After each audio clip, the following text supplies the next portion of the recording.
Hello everyone, welcome to Aditya classes. और हम लोग अपने कार्बन कंपाउंड्स के आखिरी टॉपिक पे आ गए हैं, सोप्स एंड डिटर्जेंट। ठीक है, इथेनोइक एसिड, इथेनॉल पूरा डिटेल में करके हम लोग पढ़ लिए। अब इसके बाद देखो यार, कुछ भी नहीं है, सोप्स एंड डिटर्जेंट बचा हुआ है आखिरी टॉपिक। इसमें ज़्यादा से ज़्यादा बोर्ड्स एग्जाम्स में डिफरेंस पूछ देता है सोप्स और डिटर्जेंट के बीच में। रिएक्शन उतना नहीं आता क्योंकि बहुत लंबा लंबा रिएक्शन होता है। ठीक है, हम लोग उतना टाइम वेस्ट भी नहीं करेंगे इस पे और जल्दी से सोप्स एंड डिटर्जेंट्स को भी फिनिश करते हैं। चलो देखो, तो सबसे पहले देखो डिटर्जेंट कहते हैं किसको है। अगर बात करें डिटर्जेंट का, तो कोई भी चीज़, कोई भी सब्सटेंस जो कि क्लींजिंग प्रॉपर्टी पोजेस करता है उसको क्या कहते हैं? डिटर्जेंट कहते हैं। ठीक है, तो एनी सब्सटेंस, डेफिनेशन कैसे लिख सकते हैं? Any substance, any substance which has cleansing property, which has cleansing property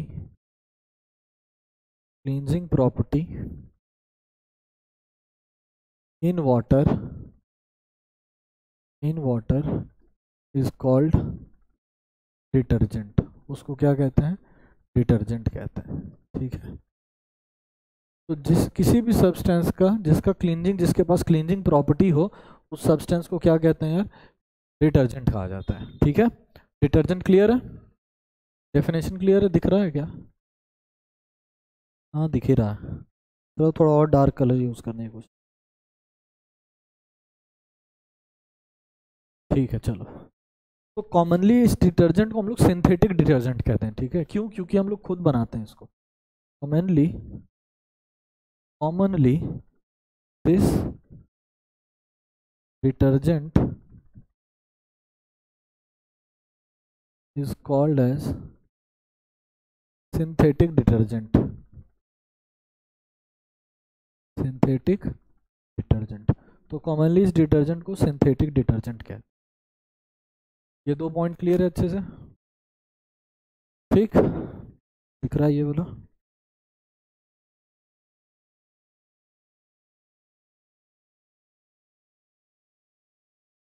चलो ठीक है, तो डिटर्जेंट हो गया। इसके बाद हेडिंग डालना। हेडिंग में क्या पड़ेगा? सोप्स। क्या होता है सोप्स? होता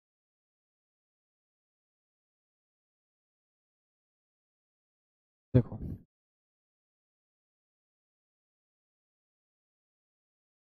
देखो क्या होता है सोप्स। तो अगर डिफाइन लिखें, सोडियम और potassium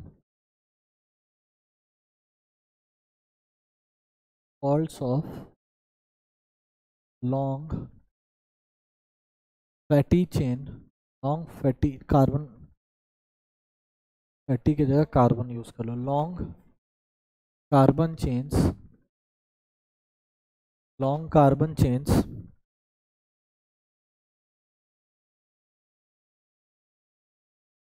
which contains about 15 to 18 carbon atoms are termed as soap, तो उसको क्या कहते हैं? सोप पढ़ते हैं। ठीक है, तो सोडियम और या पोटेशियम का लॉन्ग कार्बन चेन्स, 15 से 18 कार्बन एटम्स का सोडियम पोटेशियम का चेन जो होता है उसको क्या कहते हैं? सोप कहते हैं। उसी को क्या कहते हैं? सोप कहते हैं। ठीक है, क्लियर है? और ऐसे कार्बन के चेन्स को फैटी एसिड चेन्स कहते हैं। क्या कहते हैं ऐसे कार्बन के चेन्स को? ऐसे कार्बन के चेन्स को फैटी एसिड चेन कहा जाता है। तो ऐसे कार्बन के एटम को फैटी एसिड चेन कहते हैं। ठीक है, 15 से 18 कार्बन एटम्स का सोडियम पोटेशियम का सॉल्ट्स होता है। ठीक है,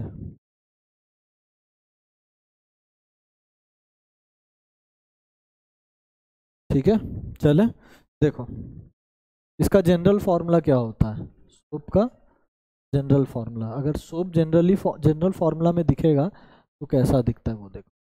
एक तरफ एल्कीन होता है और दूसरे तरफ सोडियम का सॉल्ट होता है, ठीक है, इसी को फैटी एसिड्स कहते हैं। तो या तो सोडियम का होगा या फिर किसका होगा, पोटेशियम का होगा, पोटेशियम। तो सोडियम या पोटेशियम का लॉन्ग कार्बन चेन्स को, जिसमें 15 से 18, ये जो आर है ना, ये जो आर है, इसमें करीब कितना कार्बन एटम होता है, 15 से 18 कार्बन एटम का ये लंबा लंबा चेन होता है। ऐसे कंपाउंड को क्या कहते हैं, सोप कहते हैं, ठीक है। चलें आगे।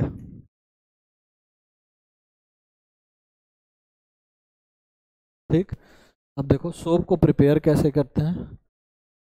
Soaps are prepared by the alkaline hydrolysis by the alkaline hydrolysis of by the alkaline hydrolysis of oils and fats। Oil और फैट्स का एल्कलाइन हाइड्रोलिसिस करके हम लोग सोप को प्रिपेयर्ड करते हैं, ठीक है। ये सारा पॉइंट है सोप के बारे में, क्लियर है। तो सोप का प्रिपरेशन कैसे होता है, alkaline hydrolysis of oils and fats, ठीक है।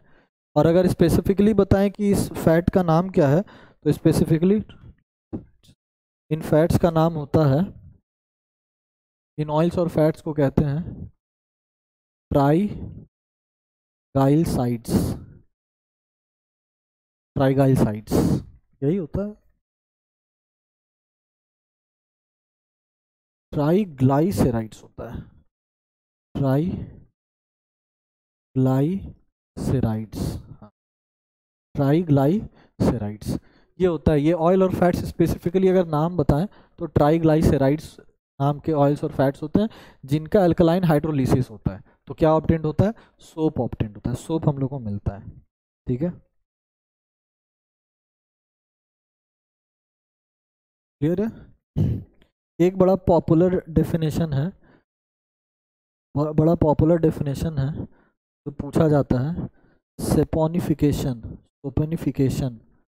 सेपोनिफिकेशन या सोपोनिफिकेशन जो भी कह लो, ठीक है।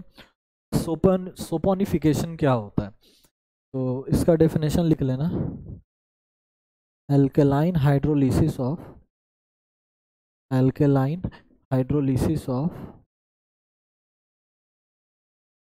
fats and oils is called as soponification। Process को क्या कहते हैं, सोपेनिफिकेशन कहते हैं, क्लियर है। तो alkaline hydrolysis of fats and oils is called as saponification. ये बड़ा इंपॉर्टेंट डेफिनेशन है, खूब बार पूछा गया, भर भर के देखना, तुम स्कूल में भी पूछा जाता है एग्जाम्स में, और बोर्ड्स में भी कभी कभी ये पूछ देता है, क्लियर है।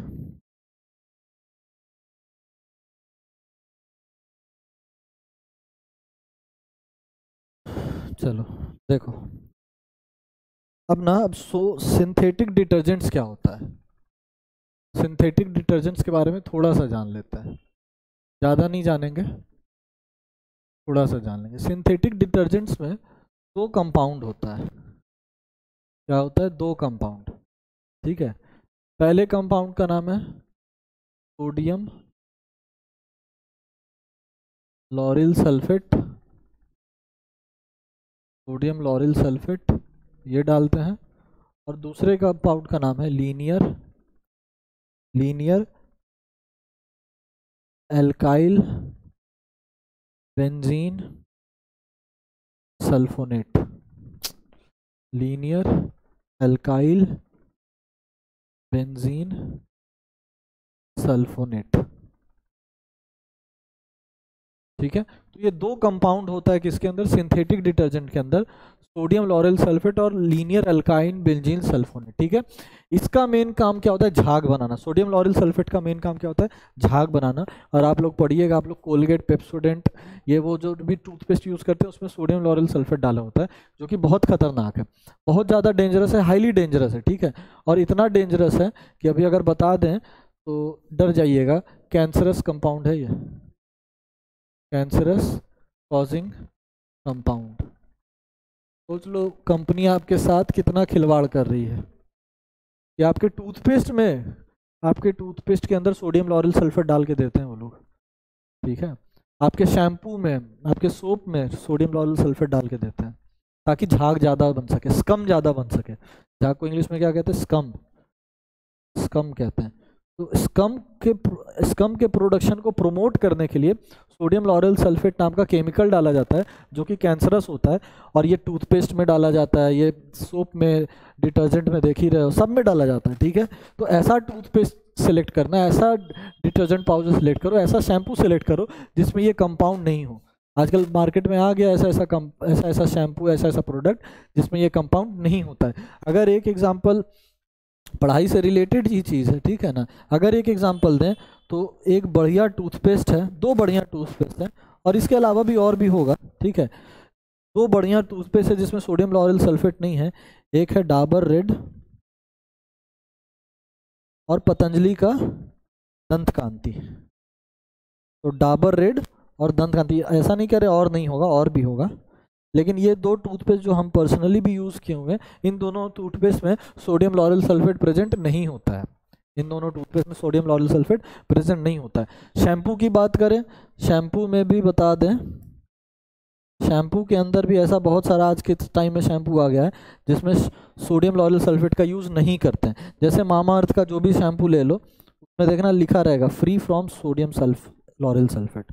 मामाअर्थ का शैम्पू है, और भी जो भी होगा, देखना जिसमें भी सोडियम लॉरेल सल्फेट नहीं होगा वही शैम्पू यूज़ करना, ठीक है। तो ये चीज़ एक एडिशनल जानकारी दे दिए हैं।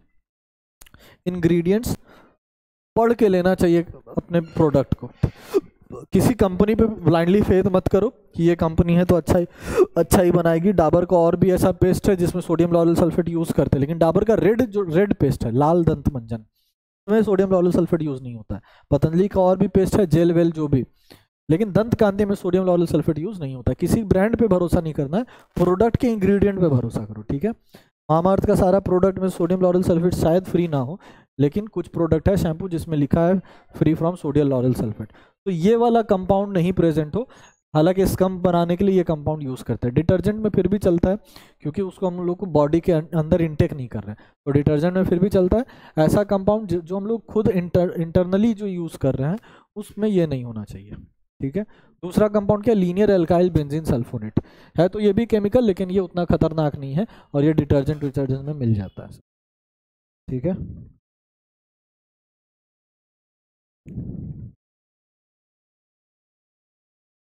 ठीक है, चले आगे। देखो सोप क्लीन कैसे करता है, हेडिंग डालना हाउ सोप क्लीन्स,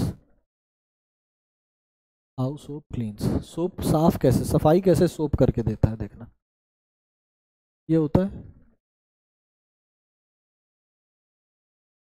चलो सोडियम का ही ले लिया, सोडियम मेटल ही ले लिए, यहाँ पोटेशियम भी हो सकता है, ऑब्वियसली हो सकता है, ठीक है। ठीक है, ये जो चेन है ये 15 से 18 कार्बन का चेन है, ये वाला चेन, ठीक ठीक है। इस एंड को ना देखना, इस वाले पोर्शन को, इस वाले पोर्शन को पोलर एंड कहते हैं। क्या कहते हैं इस वाले पोर्शन को? Polar and. इसको पोलर एंड कहते हैं, फिर से लिख ही दें यहीं पे, पोलर एंड किसको कहते हैं? ये COO माइनस Na+ या जो भी मेटल हो, इस वाले पोर्शन को पोलर एंड कहते हैं। और ये वाला पोर्शन मेरा क्या है? हाइड्रोकार्बन का चेन है कि नहीं है? हाइड्रोकार्बन का चेन है, ठीक है।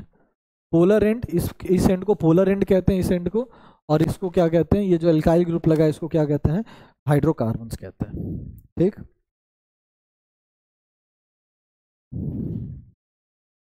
क्लियर है? तो होता क्या है, ये जो पोलर एंड होता है ना, polar ends are hydrophilic. Hydrophilic, hydrophilic का मतलब वाटर के साथ रिएक्शन करता है ये, इसको वाटर, इट अट्रैक्ट्स वाटर, ठीक है। और जो ये हाइड्रोकार्बन्स है, hydrocarbons are water phobic. Hydrocarbon क्या है? वाटर फोबिक है। फोबिक मतलब डरना, यानी कि ये रिपेल करता है, हाइड्रोकार्बन पानी को नहीं लाना चाहता है, लेकिन ये पोलर एंड क्या करता है, पानी के साथ रिएक्शन करने में सहमति जताता है। ठीक है, तो क्या होता है, जब भी पानी मिलाते हैं सोप के अंदर तो हाइड्रोकार्बन सट के अलग हो गया और वाटर किसके साथ रिएक्ट कर जाता है, इस पोलर एंड के साथ रिएक्ट करके, और क्या बनाता है, स्कम का लेयर जो भी है, जो भी झाग बनता है जिससे हम लोग फिर अपना शरीर मलते हैं, ये वो बनाता है। ऐसे ऐसे साफ सफाई में ऐसे ही प्रोसेस इसका है। ठीक है, क्लियर है। चले आखिरी टॉपिक और खत्म अपना, difference between soap and detergent. Soap और डिटर्जेंट में बेसिक डिफरेंस है क्या? चलो एक तरफ जल्दी से सोप लिख दो हेडिंग में, और दूसरे तरफ जल्दी से डिटर्जेंट। ठीक, बीच में लाइन बनाओ, पार्टीशन बना दिया। ठीक है, क्या लिखना है, सबसे पहला point, the first point, chemical formula. क्या होता है सोप का केमिकल फार्मूला, हाइड्रोकार्बन्स होता है और साथ में COO माइनस Na+, मेटल होता है, सोडियम होता है या पोटेशियम होता है। तो सबसे पहला डिफरेंस तो केमिकल फार्मूला के ही अंदर आता है, और उसका केमिकल फार्मूला क्या होता है, उसमें सल्फोनेट होता है, लीनियर अल्काइल बेंजीन सल्फोनेट होता है। ठीक है, chains of alkyl benzene sulphonate. तो पहला तो केमिकल फार्मूला ही क्या है, अलग अलग है। ठीक है, दूसरा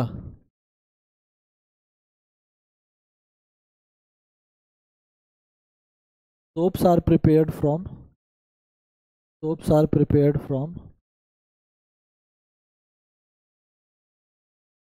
animal fats और vegetable oils। तो एनिमल फैट और वेजिटेबल ऑयल से सोप को प्रिपेयर करते हैं। ठीक है,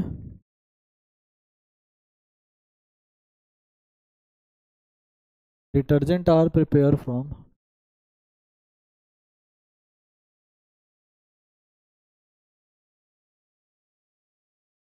हाइड्रोकार्बन्स ऑफ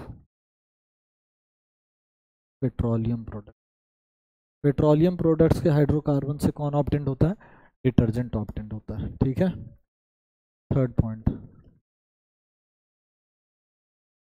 लिख लो, राइटिंग समझ में आ रही है, आ ही रही है।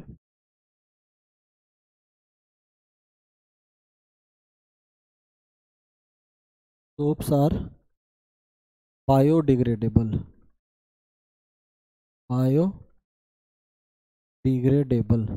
सोप्स बायोडिग्रेडेबल होता है, दे आर नॉट, ये बायोडिग्रेडेबल नहीं होता है।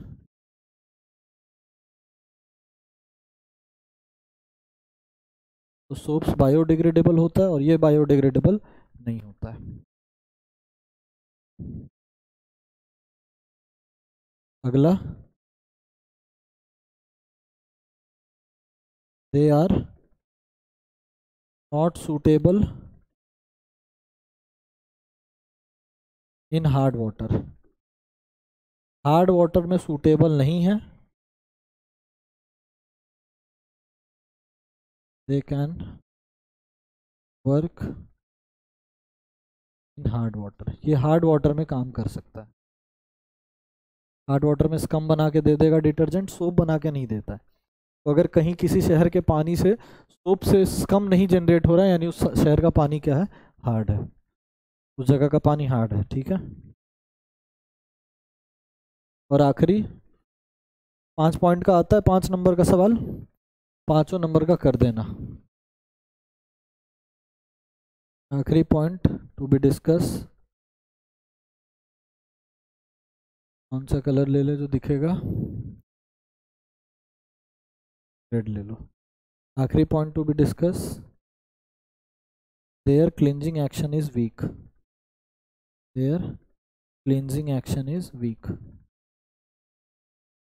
इनका क्लींजिंग एक्शन कमजोर होता है, कम साफ करता है, their cleansing action are is cleansing action is strong, और डिटर्जेंट का क्लींजिंग एक्शन क्या होता है, स्ट्रॉन्ग होता है। क्लियर है? तो ये सोप डिटर्जेंट के बीच में डिफरेंस, जो कि बोर्ड का बहुत ज़्यादा क्या बोलते हैं इम्पोर्टेंट क्वेश्चन बनता है, और ये कर लेना, याद करना है, समझा दिए ही, बस याद करना भाई, आप लोगों की जिम्मेदारी। और कार्बन कंपाउंड हम लोग ख़त्म कर लिए अपना। अब कार्बन कंपाउंड के बाद हम लोग चालू करने जा रहे हैं, we are going to start periodic table. अब सीबीएसई बोर्ड में तो कल ही पता चला पीरियोडिक टेबल भी हटा दिया है, सीबीएसई बोर्ड में पीरियोडिक टेबल भी हटा दिया है सिलेबस से, लेकिन आईसीएसई बोर्ड वालों को है, शायद स्टेट बोर्ड वालों को भी पढ़ना होगा।